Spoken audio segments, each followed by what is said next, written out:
Pero ganun pa man, aywan ko lang, Sen, nabalitaan niyo ba itong nangyari po kay Yusek Catalina Cabral? Ano ha? Kahapon po ay ang balita, natagpuan doon sa isang bangin. Ano ha? Ayun. Nabalitaan ko yan, alas 8 ng gabi siguro, kagabi, Jen. Ang unang nagbalita sa akin dyan ay si Senador Jinggoy Estrada. Opo. Siya din, nabigla. Alam mo ba ito? Sabi niya, ano ka ako? Natagpuan daw na wala ng buhay si dating Yusek Catalina Cabral. So, yun, doon ko nabalitaan. Siguro maganda, basahin natin yung buong balita. Sige, para magkaroon tayo ng tamang konteksto. No? Context, ayun. Ang ulat po dito ay nakita siya sa gilid ng Buwed River sa Cannon Road. Unay walang malay at hindi ho nagre-respond. Nakuha siya namang rumusponde na hating gabi. Nadala pa sa dineklaran pa tayo ng doktor na si Gian Frances Salinas, 12:02 ng hating gabi. Ang driver naman po ni Cabral, ang pangalan ay Ricardo Muñoz Hernandez, siya ang huling kasama ni Cabral. At sa kanyang kwento, binabagtas po nila ang Cannon Road mula Baguio nang magsabi si Cabral na ibaba siya sa Purok Maramal, Sitio Camp 5 sa Barangay Camp 4 alas 3 ng hapon. Nagsabi niya ito na iwanan lang siya doon. Pero dalawang pangyayari to, Jen, ha? Una ay dumaan sila sa lugar, bumaba sila, pero sinita sila ng pulis. Opo, pinalis kasi pinalis medyo sila. mapanganib daw po sa lugar na yun. Ang sabi ng driver, bumalik sila sa may malapit sa hotel, kumain, at nagpunta sa hotel bago bumalik ulit rito. Doon sa area pa rin yun. Ibig sabihin, dalawang beses sila pumunta. At yung sa second time, dito na nagpaiwan si Cabral. At sabi sa driver, balikan mo na lang ako. Nung pagbalik niya ng bandang alas 5 na ng hapon, hindi na niya makita si Cabral. Bumalik si Hernandez sa hotel, kung saan sila naka-check-in. Wala din daw po doon eh. Kaya bumalik siya sa Cannon Road View Deck, kung saan nandun ng Station 8 ng Baguio City Police Office. Humingi na siya ng tulong. Kasi gumabi na eh. Madilim na. At dahil dito tumulong po ang pulis sa paghahanap at doon nga po nakita, doon sa site, sa ibaba, 30 metro mula sa riverbank ang katawan po ni Cabral bandang alas 8 na po daw ito ng gabi.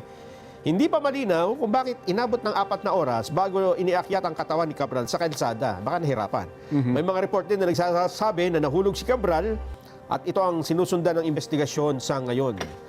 Ang Office of the Ombudsman ay nag-utos naman na lahat ng gadget, ibig sabihin mga cellphone o kung anumang computer, laptop, ay ingatan. Ito pong lugar kung saan daw po nagpaiwan si Cabral ay isang populated area. May mga tao yan sa palipaligid. Malapit ito sa isang nasirang rock shed at sa rock netting project site na ininspeksyon ni Pangulong Bongbong Marcos noon kasama si Mayor Benamin Magalong. Iniugnay din si hindi na ito, background na ito eh. O yun po ang pangyayari. Sen. So yun. Pero ngayon kasi parang marami tuloy ang lumalabas ng mga balita kung ano talaga ang naging nangyari dito kay Yusek Cabral dahil nga sa mga pangyayaring ito, Sen. Pero base sa paglalahad mo, Nelson, parang gusto niya talagang pumunta sa lugar na yun eh. Bumalik pa eh. Opo. Una, tama ba yung sinabi mo na binawalan sila ng pulis sapagkat mapanganib yung lugar na yun? So, umalis nga. Tapos sabi mo, bumalik uli. So, ibig sabihin, parang gusto niya pumunta talaga sa lugar na yun. Pangalawa, napansin ko, sabi na banggit mo kanina, bumalik yung driver para balikan siya, di ba? Kasi sabi ni, iwanan mo ko pero balikan mo rin ako. Oo nga, pero hindi ba niya hinintay na dapat tatawag? O, balikan mo na ako. Di ba dapat may... Usually, ganun mo eh. Hindi ba dapat tatawagan ka? O, balikan mo na ako rito. Nasaan ka na? Tagal-tagal mo naman. Ayun nga. So, bakit kagad bumalik yung driver nang wala pang pasabi? Mga isang oras daw po ito. Isang oras sa pagitan, nagpakarga daw siya ng gas, di ba? Yun ang mayroon pang istorya doon. Oo nga, pero di ba karaniwan, hihintayin mo yung... Tawag ng boss mo. Kasi iwanan mo na muna ako dito. Di ba pang karaniwan? Te-text na lang kita. Tatawagan kita. Wala bang ganun? Wala po. Walang ganun, Sen, ano? Well, ayaw naman ho nating magbigay ng mas malalim pang komento sa bagay nito. Una, ay iginagalang natin, nirespeto ang pangyayari po dito kay Jose Cabral at maaari ay nananangis yung pamilya nila. Ukol sa bagay ito. Pero siyempre, yun nga po ang ating sinasabi, maraming katanungan sa isipan ng ating mga kabayan Sen sa pangyayari ito. No? At hindi naman natin maalis yan. Kasi ang mga katanungan na yan ay patuloy pang dadami siguro. Opo. Dahil alam naman natin, si Yusek Cabral ay dating nagsilbi sa DPWH. Opo. At alam din natin, very sensitive yung kanyang posisyon. Lahat ay mag-agree sa katotohanan na yung kanyang posisyon na yon ay masyadong maraming naglalaman yun ng maraming impormasyon tungkol sa kung paano inilalatag ang mga proyekto ng ating pamahalaan. Kasi DPWH ito, Jen, Nelson. Opo, Yusek for planning po siya. At hanggang sa maaalala ko, mula nung ako ay naging chairman ng Blue Ribbon Committee, ay talagang halos umiikot sa kanyang opisina yung mga unang katanungan dyan. Opo. Lalo na yung mga proponents ng projects, kung paano nilalatag yung mga tinatawag na, kung paano pinalalaki yung mga pondo, kung paano binabahagi. Talagang yung opisina niya ang nakatutok dyan. Tama. At maliban pa dun sa tinatawag nating mga applications. Siya yung umahawak kasi niyang mga applications. Ganun ho ba? So siya yung nakakaalam kung ano yung mga coordinates ng mga project.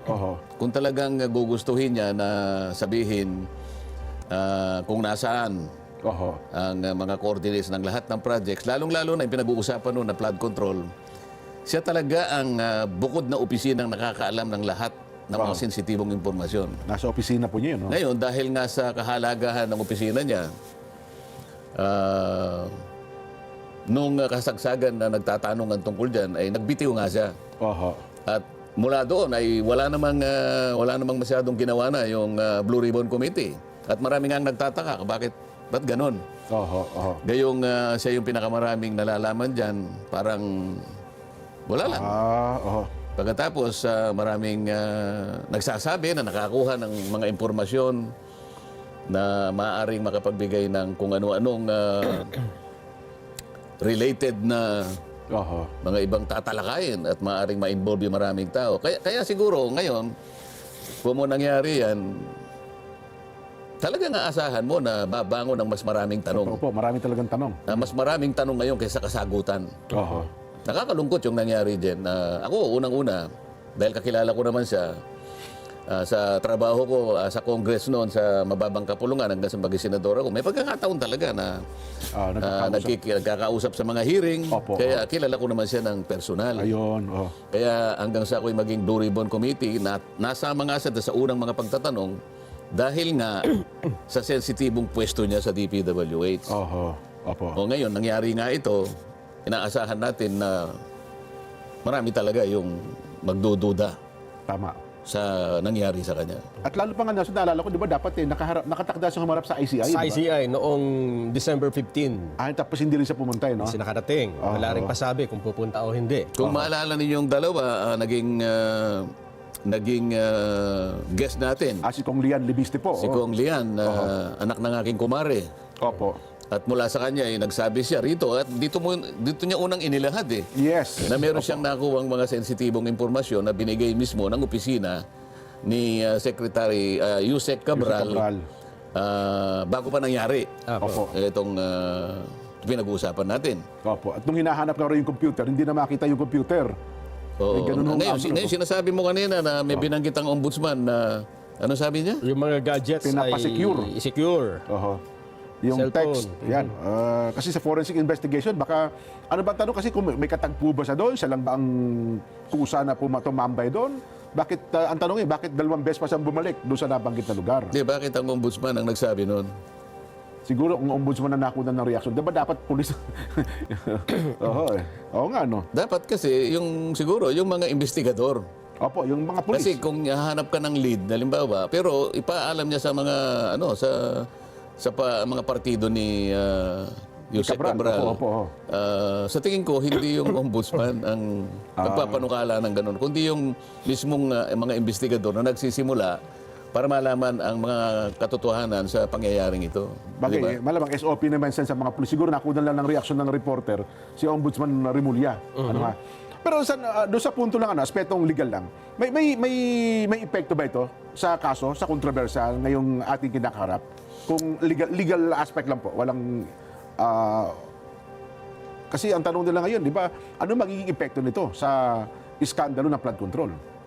Ang magiging maraming epekto sa tingin ko kasi nga yung sa dami ng mga impormasyon na dapat sana'y nailahad niya o naikwento niya, maaring yung iba ngayon ay hindi na makikita. Ayun. Di ba? Opo. Maaring tamaan naman ng mga impormasyon na yan ay medyo nagsasaya siguro. Ayun. Oho. Kung tatanungin mo kung anong magiging epekto niyan, merong nalulungkot talaga, merong nagsasaya. May lihim pa na, well, tama kayo, Kasi sir, no? Opo. yung mga dapat na maibahagi, alang-alang dun sa ikalilinaw ng sino ba talaga ang nagpasimuno niyan, kagaya ng binabanggit natin dito. Opo. Palagi nating binabanggit. Sana sa lalong madaling panahon, makita natin kung sino yung mga masterminds, hindi ba? Opo. Ngayon, isa sa epekto, baka mahirapan kung paano maituturo lahat yun, di ba? Aha.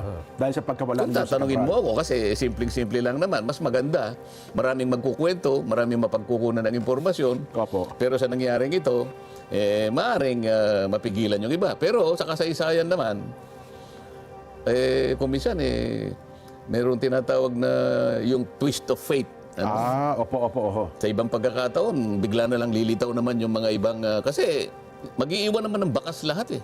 Tsak po yun. Di ba? Oho. Hindi naman isang tao lang siguro nakakaalam sa kanyang opisina. Mga ganun.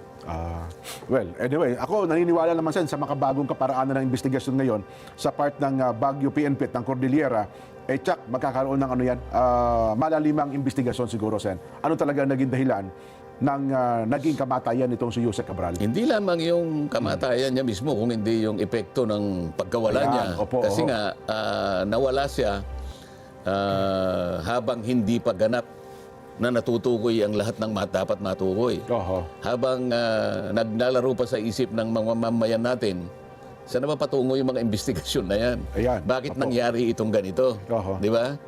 Oho. Pero tataka ko na, doon sa mga, tama ba yung video footages? Bakit binalot siya ng plastic? Parang Parang foil? foil na ano, hindi ko alam eh. Di ba? Ano kayang nangyari doon? No? Ipakita mga direct. Ayun, no? yan, no? Bakit siya kaya binalot ng foil, ano? Paano nyo naman alam na foil yan? Yan po, iba siya, no? Ako hindi ko alam kung ano yan.